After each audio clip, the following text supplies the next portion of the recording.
I carried her out with my own 2 hands, my stepfather said. He said it into a microphone, and the room clapped for him. I was along the back wall in my dress uniform. I had been the one inside the shed. He had not. To see how a man wins a medal for a thing he watched from the road, you have to start 3 winters back to the night the shed burned. My name is Verlene Kraus. I am 43 years old. I have worn the Air Force uniform for 22 years. Most of that time I have spent around airplanes at night. I work in aerial port. That means I load what flies. Pallets, vehicles, generators, whatever the mission needs, moved. I build a load the way a bricklayer builds a wall, from the floor up. Every pound has a place, and the place is not up for debate. Get it wrong, and the airplane lets you know in the air. So I do not get it wrong. That is the entire job, start to finish. Most of my work happens between midnight and dawn. That is when the big airframes move, when nobody is watching. I have chained a helicopter to a deck in the rain. I have talked a green airman through his first heavy load in the dead middle of the night. It is quiet work, and it is exact, and almost nobody sees it done. Maybe that is why my family could believe I did nothing at all. I load airplanes for a living, which sounds like standing next to a forklift. Most of my family thinks that is about right. They think I push paper at a desk somewhere warm. Verlene does something with cargo paperwork mostly, my aunt liked to say. I never corrected her. It was easier not to. She was never one for the spotlight, they'd tell people. The truth is plainer than that. I just was not home much. You cannot be home much in this line of work. I wasn't the hero of anything, and I want that clear from the start. I was only the person who happened to be in the yard. That December, I took leave and came home. My mother was sick that year. Her name is Loma. She was in and out of the county hospital, and no one could say why for sure. Don't make a fuss over me, she told me on the phone. You're not well, Mama. I'm standing up, aren't I? Standing up isn't the same as well. It's close enough for me. She ended the call before I got another word out. So I drove home the next morning. It is a 6-hour drive, and I did it in 5. The house looked smaller than I remembered. They always do. My mother was in her chair with a blanket over her knees. You shouldn't have driven all this way, she said. I had leave saved up. You always say that. It's always true. Turley was in the other room with the television going. He gave me a wave and stayed in his chair. The equipment shed sat behind her house, out past the clothesline. My stepfather kept it. His name is Turley Doss. He married my mother when I was already grown and gone. We were never close. We were never much of anything. You don't have to like me, he told me once early on. I never said I did. I'm not going anywhere, girl. He had that part right, at least. He is a big man, soft-spoken, with a good memory for a crowd. People like him. That has always been true. The night of the fire, I was in the kitchen. It was cold, the kind of cold that gets down into the walls. There was frost on the inside corners of the glass. My mother had gone out to the shed after dark. She did that. She kept her seed trays out there, her garden things. Loma's out back, Turley said, not looking up from the television. In this cold, she does what she wants. You let her go out there alone? She's a grown woman. Then the dog started up at the door. Then I smelled it. Smoke tells you the truth before your eyes catch up. I grabbed the flashlight off the nail by the back door. I pulled the door open, and the whole night was orange. The shed was bright along one entire wall. Mama! I called. Nothing came back. Turley, she's in there. She'll come out, he said, and got up slow. She is not coming out on her own. Now hold on a minute. I did not wait for him to find his shoes. The door on the east side was not latched. Inside was smoke and orange light and the smell of hot metal. The heat pushed on me like a flat hand. My mother was down by the potting bench on her knees. I can't find the door, she said, very calm. I have the door. I have you. My seed trays, Verlene. Leave the trays, Mama. I raise those from seed. I will buy you 100 trays. I dropped the flashlight once on the concrete and snatched it back up. I got her up under the arms. We went for the light I had come in by. She was not heavy. She had gotten so small that year. I counted the steps without meaning to. I always count. We came out the east door into the cold and the dark. A siren was coming somewhere far off. I set her down on the grass well back from the shed. I put my coat over her and held it at her shoulders. "Where's Turley?" she said.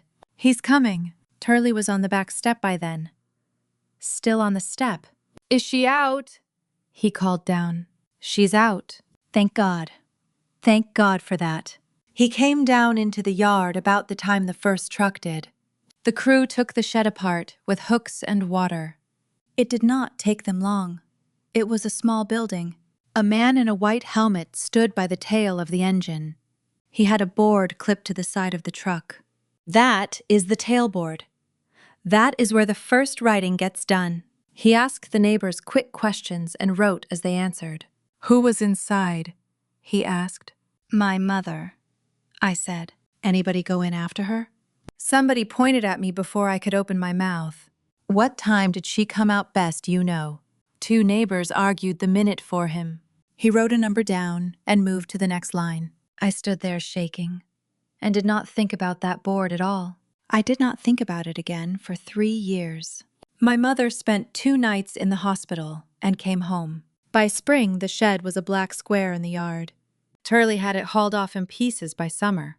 I drove back to base in January because that is the job. You go home, and then you go back. You always go back. And while I was gone, a story grew up in that town without me. I heard the first version from my mother on the phone.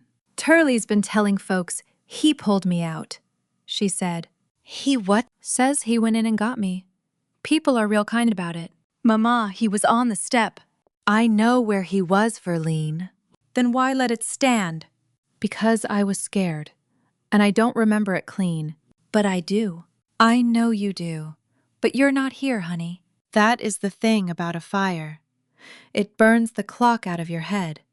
My mother could not have timed those minutes if her life turned on it." She remembered the smoke and the trays and a coat over her shoulders. She did not remember whose arms. So the arms went to the man still in the house. And the man did not correct anybody. Why would he? I let it go that first year. I will not pretend otherwise. He was old. My mother was calm. A story is not a crime. It doesn't cost me a thing, I told myself. I was wrong about the cost. It just had not come due yet. Turley got bolder, the way a man does when nobody stops him. By the second winter, he had the story down smooth. He had details now. He had things people could picture. "The smoke was so thick I went in on my knees," he'd tell the diner. "How'd you ever find her?" Turley followed the sound of her breathing. A father just knows. He is not my father. He never once used that word to me. Every time he told it, I got a little smaller in it. By the third winter, I was not in the story at all. The county paper ran a little piece that second spring. There was a photo of Turley by the burned patch of ground. The caption called him "the man who ran into the fire." My mother clipped it and stuck it up on the icebox. I don't think she meant anything cruel by it. It just seemed like what a wife does. The clipping was still there the next time I came home.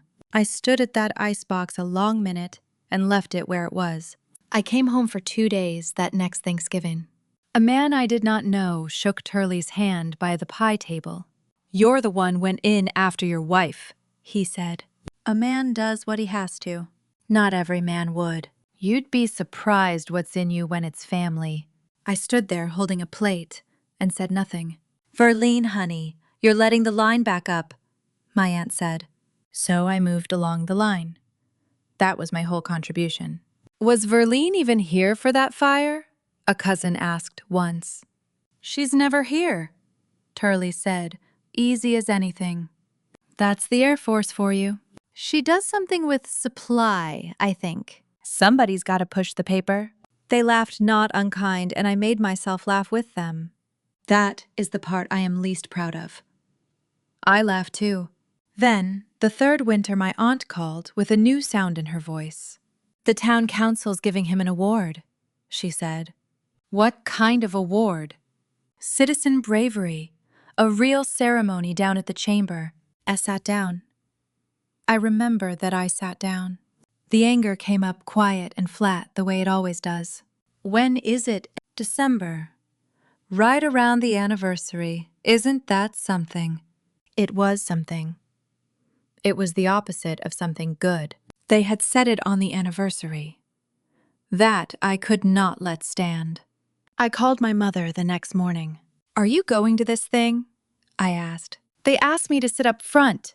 I don't want to." "Then tell them no. He's my husband, Verlene. He's about to take a medal for my worst night."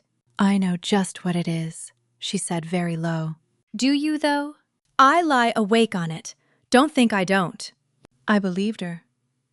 That did not make it any easier. The man who told me the rest was Elwood Pettit. He lived next to my mother for 30 years on the north side. He is old now, and he misses nothing. He knew my father before my father passed. "Your daddy graded that whole road out front by hand," he liked to say. He called me himself one evening, which he had never once done. "Verlene, it's Elwood Pettit. You won't know my voice on a phone." "I know it now, Mr. Pettit. I've got the program for this ceremony right here in my hand. How'd you land on the list for that small town? I've got a nephew prints them. And my name. It's not on it anywhere." "What does the thing actually say?" "His name and the fire, and that is all of it. And my mother listed as his wife and nothing more." "I see. I don't think you do. And I hate saying it." I was ashamed of the sound I nearly made, and glad he could not see my face. "It's not your doing, Mr. Pettit." "No. But your daddy would want somebody to call you. I'm glad it was you who did." Then 2 weeks out, the thing turned stranger still. My own squadron got a request from that town. Somebody on the council had written the base formal on letterhead. They wanted an honor representative for the ceremony, someone in uniform. It is a small thing bases do for towns. Good relations. My commander did not know the story. How would he— "Kraus, you're from down that way, aren't you?" "Close enough to it, sir."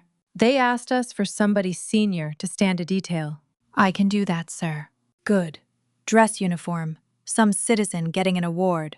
"I'll be there, sir." I did not tell him whose award it was. I could have said something. He'd have pulled me off the detail. He would have sent some young airman who knew nothing. And that airman would have stood there and clapped for it. I did not want anybody clapping in this uniform. If the Air Force was walking into that room, it was walking in with me. So I kept my mouth shut and took the orders. There was a terrible symmetry to it. I felt it land in my stomach.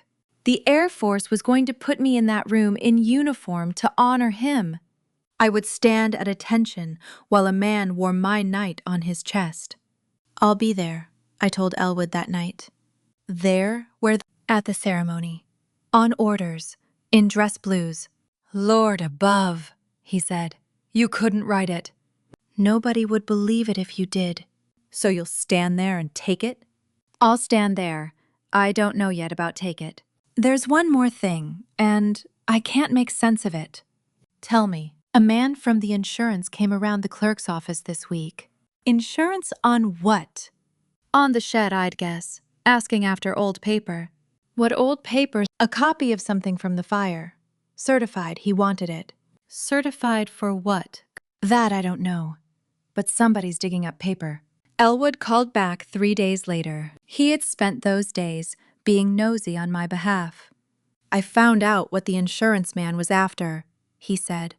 "Go on." "You hand a man a bravery medal, the town's vouching for him." So the insurer that paid on that shed wants its file finished."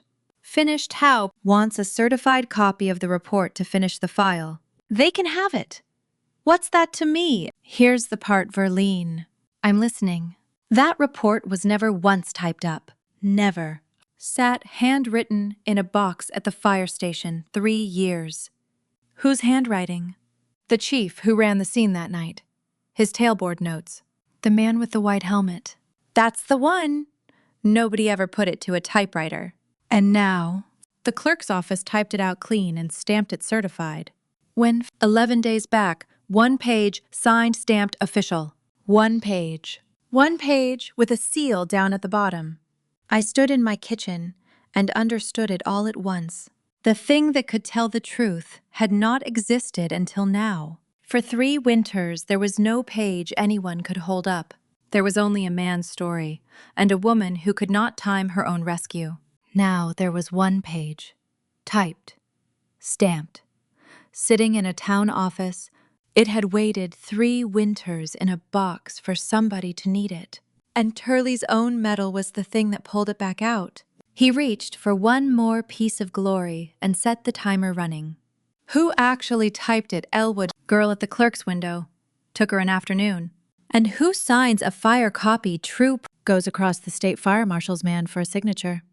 There's a state investigator in this deputy marshal named Ivan Prosper. Cold fish, they say. Did he work the fire? No, he just signs the copy true. It's routine. So 3 different people touched this thing. How do you mean? The chief wrote it. The clerk typed it. This Prosper signs it. That's the shape of it, near enough. And not one of them was telling a story. No, they were doing the next thing on the desk. That meant more to me than I could put into a phone. Nobody in that chain was on my side. Nobody was on his. The page did not care who got a medal. It only cared what minute the door opened. There was no triumph in it for me. Not that night. Mostly I was worn out and a little sick to my stomach. There is no clean win in a thing like this. A page was going to say what I could never make my mother believe. And it was going to say it in front of the whole town. I did not want the whole town. I wanted 1 person to know. But you do not get to pick the room the truth shows up in. I asked Elwood the one question that mattered. Does that page have times on it? Times, minutes. Who was inside, who came out, and when? He was quiet a moment. It's a fire chief's tailboard, Verlene. Then it has minutes. Every one of them. That's the first thing they put down. Is somebody bringing that page to the ceremony? The marshal's office got an invite.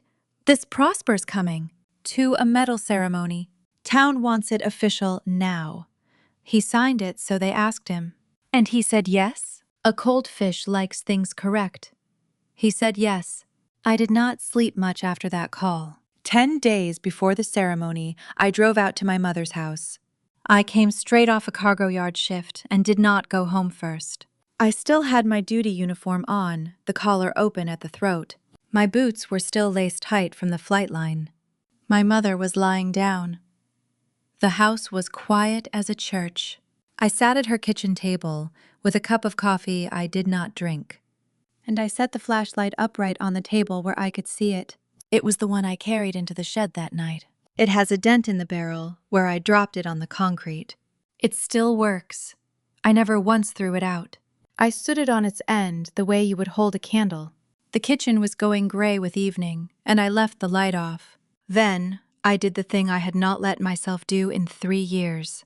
I counted. I counted the minutes the way I count a load onto a plane. Door.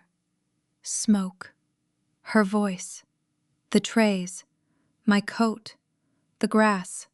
You can put a clock on it if you make yourself. I know how long it takes to move a small woman 40 feet.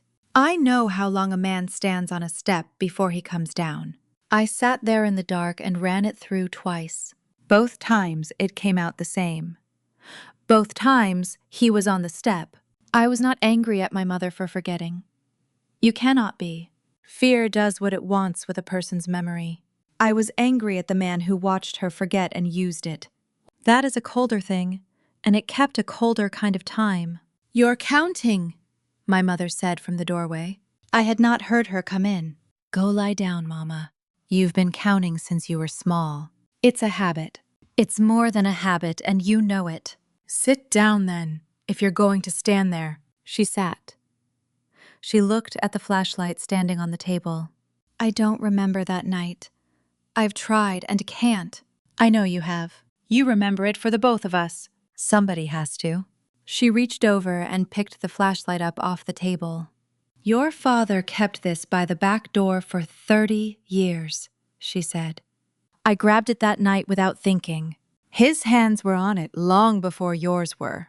I know they were. He'd have gone in that shed too if he'd been here. He'd have beaten me to the door. She almost smiled. It was the first almost smile in a while. You go quiet before you move, same as he did, she said. Is that a bad thing? No. It's the thing I trust most about you. She set it back on its end and folded her hands. We let the coffee go cold and did not fill the quiet. It was the good kind. The kind you do not get often. Don't do anything at that ceremony, Verlene. I'm not going to do a thing, Mama. Promise me that much. I promise. I'm only going to stand there. And that was the truth. I did not plan to do one thing. The ceremony fell on a Thursday evening in December. I worked a half shift and changed in the terminal locker room. The dress blues, the ribbons, the whole business. I drove out into the cold with the radio off and my jaw set. The chamber lot was already full when I got there. Inside was folding chairs, a flag, a little podium on a table. Turley was in a good shirt, shaking hands easy as a Sunday. There she is, my aunt said. Look at you in that uniform. Evening, Aunt. Doesn't she look nice, everyone? A councilman steered me by the elbow over to the side. Mrs. Kraus, you'll stand along that wall there. Yes, sir. So I stood along the wall where they put the honor detail. That night, people said my name without knowing they said it wrong. Mrs. Kraus, thank you for coming down, the council chair told me. Mrs. Kraus, is your mother here tonight? A woman asked. She's resting at home. Give her our love, would you? I will. Nobody in that room knew the first thing about my job. They saw a woman in a blue uniform polite standing where she was put. Supply, I heard. Somebody murmured behind me. Something clerical, probably. I let it stand. It was nearly the last time I would. My mother's chair sat up front empty, with her name on a card. Turley had left it there anyway. It made a nice picture. An empty chair for the wife too frail to come. I looked at that card and kept my face still. The program started. A prayer, a word from the chair. Turley took a chair up front with his hands folded in his lap. Then a man came in the side door in a gray coat. He did not sit. He stayed on his feet at the rear, a thin folder tucked under one arm. Elwood leaned over from the chair beside me. That's Prosper, he whispered. The marshal's man. He came. Told you he would. Likes things correct. The chair was 3 sentences into praising Turley. Then the man in the gray coat lifted one hand. I'm sorry to interrupt. May I have the microphone? The room did not know what to do with him. This is a ceremony, sir. Is there a problem? No problem. A correction.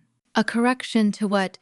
To the story you're about to honor. He came to the front and set his folder on the podium. He did not raise his voice one time the whole way through. My name is Prosper, State Fire Marshal's office. We know who you are. You certified the file. I did, which is why I'll ask you to hear it. Every fireground gets a board before anything else, he said. A board of what? Who was inside? Who brought them out? What minute? And why does that matter here tonight? We fill that column first because memory goes bad fast. Not a soul in that room moved after that line. And whose board is this one? The chief who ran your shed fire wrote it that night. And you typed it up? No. This town's own clerk typed it 11 days ago. Why now, after 3 years? Your insurer needed it certified. That is the only reason it exists. And your part in it. I signed it true this week. That is all I did. Turley was on his feet now. This is my night, he said. Then you'll want the minutes right, Prosper answered. He dropped his eyes to the page and started at the top. Minute 1. Shed involved on the north wall, no engine on scene. Nobody moved. He let it sit before the next one. Minute 2. A woman down inside at the east door. A voice in the back said my mother's name soft. Minute 3. One person goes in through that same east door. Who? The chair said. It was not really a question. The board has a name at minute 3. Whose name is it? Kraus. The room went very quiet then. I put my eyes on the flag and left my hands where they were.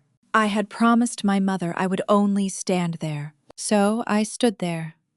The page did the rest. Minute 4. Still no engine on the scene. Turley had stopped moving entirely. Minute 5. Both persons out east side on the grass. Both out, the chair repeated. Both out. The one who went in and the one she carried. A sound went through the room, low like a held breath let go. My aunt had both hands over her mouth. Turley looked at the door, then at the floor, then at nothing. He turned the page a quarter the way you do to be sure. Minute 6. First engine arriving. Then he stopped and looked up for the first time. There is one more line on this board, he said. Nobody told him to go on. Nobody had to. Minute 7. Second man reaches the tape from the road. The whole room had quit breathing. There is a name at minute 7 as well. Whose? The chair asked, though the whole room knew. Doss. 7 minutes. I was inside at 3. He reached the tape at 7. That was the whole distance between his story and the night. He did not argue it. That is the part I remember most. A man who had told that story 100 times had nothing to say to 7 lines. There is no arguing with a clock. He knew it before the rest of them did. The chair picked a sheet up off the table with a shaking hand. It was the letter the base had sent detailing the honor rep. It says here we were sent Senior Master Sergeant Verlene Kraus. Senior Master Sergeant, a man near me repeated like a new word. Air Force, aerial port. 22 years. Every head in the room turned to the wall where I stood. I had not said one word about my rank. I had not needed to. Sergeant Kraus, the board matches the account, Prosper said. I never gave an account. No. The chief gave it that night for you. Turley sat down without anyone telling him to. Nobody clapped. That was the loudest part. The town did not hand anybody a medal that night. They folded up the chairs and people left quiet. The chair set the little box with the medal back in her bag. Turley stayed in his seat a long while. I didn't know Mrs. Kraus, my aunt said at the door. I know you didn't. He told it so many times I forgot to wonder. That's how it works, Aunt. How what works? Say a thing enough and it sets like concrete. She cried a little. I did not. I had done my crying 3 winters back on a patch of grass. Elwood found me by my truck in the cold. Your daddy would have stood up in that room, he said. I know he would have. You did better. You let the page stand up. That was you, Mr. Pettit. You found it. I found it. You're the one who went in the shed. I shook his hand and did not let it go right away. I drove back to base that night with the window cracked. The cold kept me company the whole way. I did not feel like a woman who had won a thing. I felt like a woman who had finally set a heavy load down. My mother called me when I was almost to the gate. You said you wouldn't do anything, she said. I didn't, Mama. I stood against the wall the whole time. I know. Elwood already called me. Then you know I kept my promise. You did. I'm the one who forgot to. Forgot what? To ever say thank you. For the shed. You don't have to, Mama. I know I don't. That's why I'm saying it now. I did not press for anything after that. There was no need. Turley was not charged with a crime. Telling a story is not a crime. The award simply went away the way things do when the air leaves them. Nobody voted on it. Nobody wrote a letter. It stopped being a thing. He and my mother are still in that house. Are you going to leave him? I asked her once later. I'm too old to start over.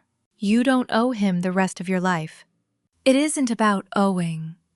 It's just where I am. Then I'll come by more. You will not.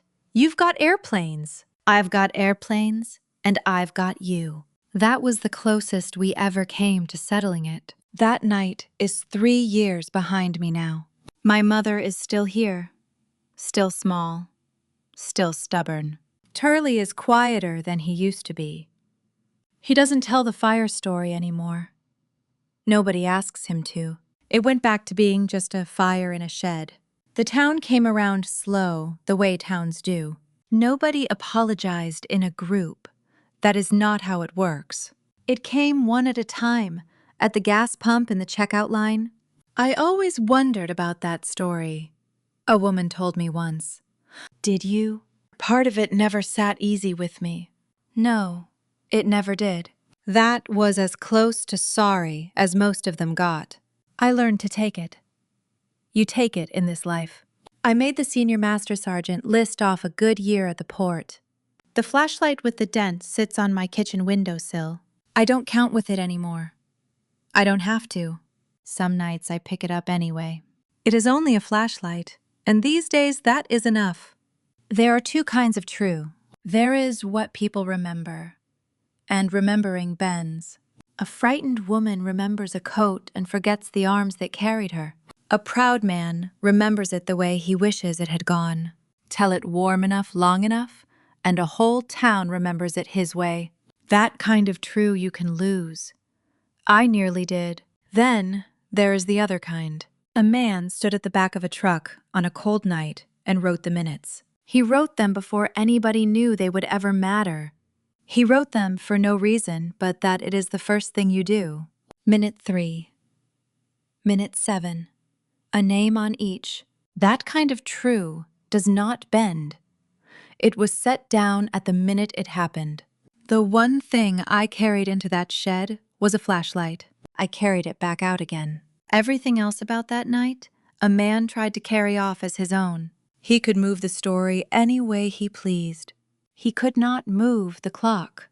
My father graded roads for a living before he passed. He told me one thing I have kept my whole life. You can argue with a man, he'd say. You can't argue with a grade. I did not know what he meant for the longest time. Then a stranger stood at a podium and counted to 7. If you have ever done the work and watched somebody else take the credit for it, this one was for you. Send it to a person who is still waiting to be counted. I'll be here with the next one whenever you come back.